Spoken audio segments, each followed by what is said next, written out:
là chung question number 22 kan nga question number 22 chuan nge set kan off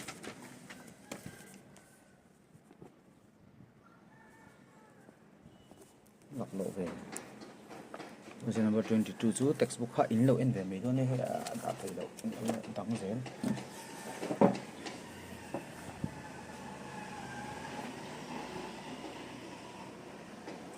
22 at one. A rectangular park is to be designed whose breadth is 3 meter. Cho na figure min pe a figure ang hakan siya ni o tahin.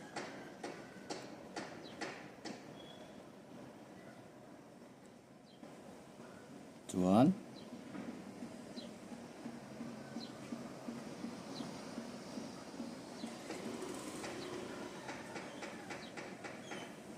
Altitude min pe boka. Height buka 12 meter so pahila sa hati chuan pe kan ang question tang kan en chun zo mga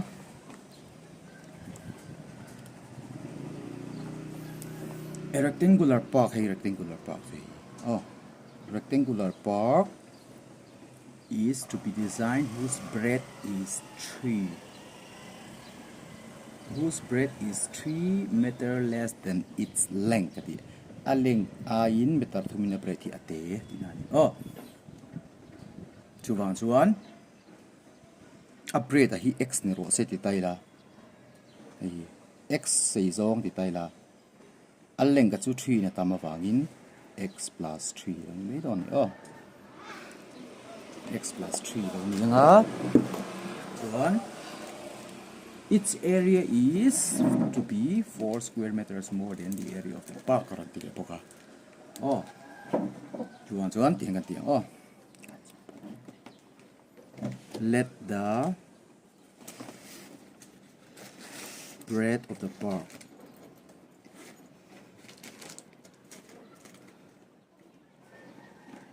be x meter. Chuan a length ka chu and the length of the park will be x plus 3 meter alone. Chuan a question in tinaron ti its area is to be 4 square meters more than the area of the park that has already been made in the shape of an isosceles triangle. Its base as the breadth of the rectangle and altitude 12 meter. Hey, hi lo siam sa ni. Isosceles triangle hi park in lo siam to a base an intro ba ti chuan hemi triangle area hi lo soi to tani triangle area chu triangle area le hemi area karang haikin ta its area is to be 4 meter more hemi area triangle a hian 4 square meter in a lian zo ka ngai chu chuan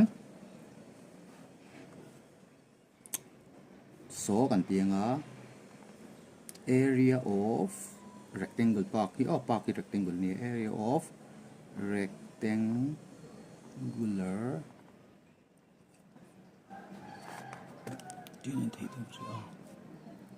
area of rectangular park le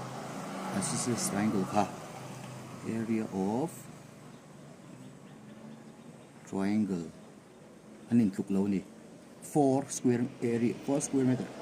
in alien zo ka te hi chuan 4 square meter ibel chi khan anin tluk din ani one that is area of rectangular park to length into breadth kan he length le breadth kan ni to x into x plus 3 one area of triangle and to half into base into height half into base into height plus 4 1 into x into x to x square plus 3x near to half into a base triangle base ka chu x ka ti chan chu the rectangular x into height to altitude 12 plus 4 chúng ta sang hỏi hey bel mi lo tu but mas rule kan tu 2 in 2 6 12 1 x squared plus 3x is equal to 6x plus 4 kalau kita plus 3x 6 on page 1 minus 6x 4 on page 1 minus 4 equal to 0 kan ni kita quadratic kan dulu kita do ni which implies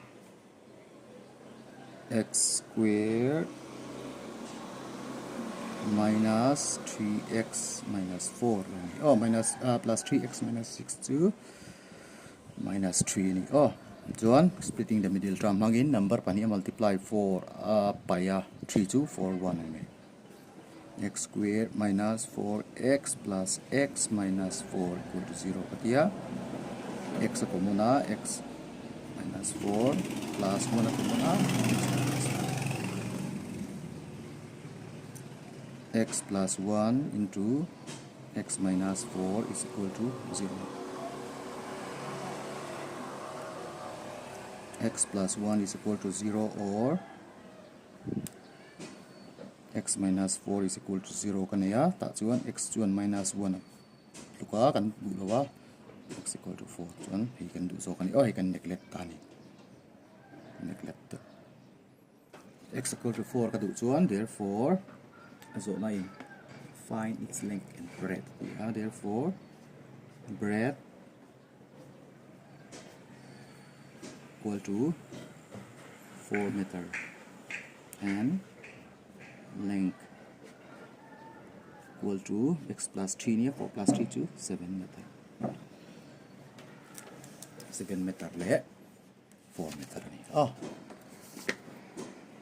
answer to breadth 4 meter length 7 centimeter ni